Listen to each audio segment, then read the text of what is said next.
नमस्कार, संवाद पर आपका स्वागत है। मैं हूं चेतना शर्मा आपके साथ। बारां की राजनीति में कांग्रेस के भीतर एक हलचल उठ रही है जो बंद कमरों तक सीमित नहीं है, बल्कि ये संकेत देने लगी है कि आने वाले समय में जिले की राजनीति में बड़ा शक्ति संघर्ष देखने को मिल सकता है। जिस तरह से वरिष्ठ और पुराने कांग्रेसी नेताओं ने एक गोपनीय बैठक के जरिए अपनी नाराजगी खुलकर जाहिर कर दी है, उससे तो साफ साफ दिखाई दे रहा है कि पार्टी के भीतर लंबे समय से सुलग रहा है असंतोष, जो कि अब विस्फोटक रूप लेने लगा है।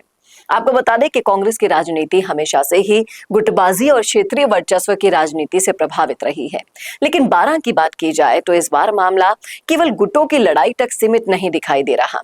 यहाँ पुराने नेताओं की नाराजगी का मूल कारण खुद को संगठन और निर्णय प्रक्रिया से लगातार दूर किया जाना माना जा रहा है, क्योंकि सालों तक पार्टी के लिए जमीन पर संघर्ष करने वाले नेताओं को अभी महसूस होने लगा है कि संगठन में अब अनुभव और समर्पण की जगह नए चेहरों और व्यक्तिगत वर्चस्व को ज्यादा महत्व दिया जा रहा है।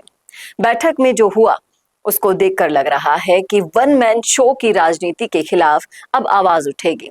दरअसल कांग्रेस के भीतर बढ़ते हुए केंद्रीकरण पर सीधा हमला इसे माना गया और राजनीतिक विश्लेषकों का मानना है कि जब किसी जिले में संगठन कुछ चुनिंदा चेहरों के इर्द गिर्द सिमटने लगता है तब पुराने नेताओं और कार्यकर्ताओं में असंतोष बढ़ना स्वाभाविक हो जाता है। और यही वजह है कि अब वरिष्ठ नेता खुलकर ये संदेश देने की कोशिश भी कर रहे हैं कि पार्टी किसी एक व्यक्ति की मर्जी से नहीं चलेगी, सभी कार्यकर्ताओं की सुननी होगी पार्टी को। और इस पूरी हलचल का सबसे महत्वपूर्ण पहलू बीजेपी में जा चुके पुराने कांग्रेसी नेताओं को वापस जोड़ने की रणनीति माना जा रहा है।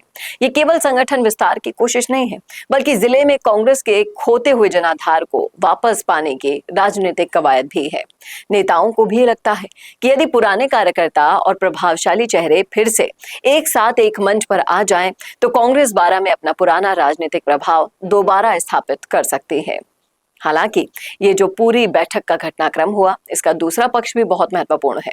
कांग्रेस के भीतर यदि ये असंतोष समय रहते नहीं संभला तो ये खुली बगावत का भी रूप ले सकता है आने वाले नगर निकाय चुनाव में और संगठनात्मक चुनावों में, और इसका व्यापक असर दिखाई दे सकता है, क्योंकि जब वरिष्ठ नेता सार्वजनिक रूप से सम्मान के साथ साथ भागीदारी की बात करने लगे ना, तो ये केवल नाराजगी नहीं होती बल्कि शक्ति प्रदर्शन का संकेत भी माना जा सकता है।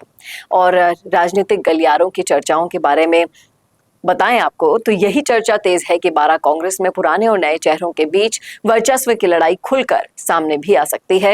यदि पार्टी नेतृत्व ने समय रहते संतुलन नहीं बनाया, नहीं कोशिशें की, तो ये अंदरूनी महाभारत कांग्रेस के लिए चुनावी नुकसान का कारण भी बन सकती है, जिसका पूरा फायदा नरेश मीणा जैसे लोग उठाएंगे। और नाराज नेताओं को साथ लेकर संगठन को फिर से अगर संतुलित किया जाए तो यही संकट कांग्रेस के लिए नई ऊर्जा और वरदान भी साबित हो सकता है।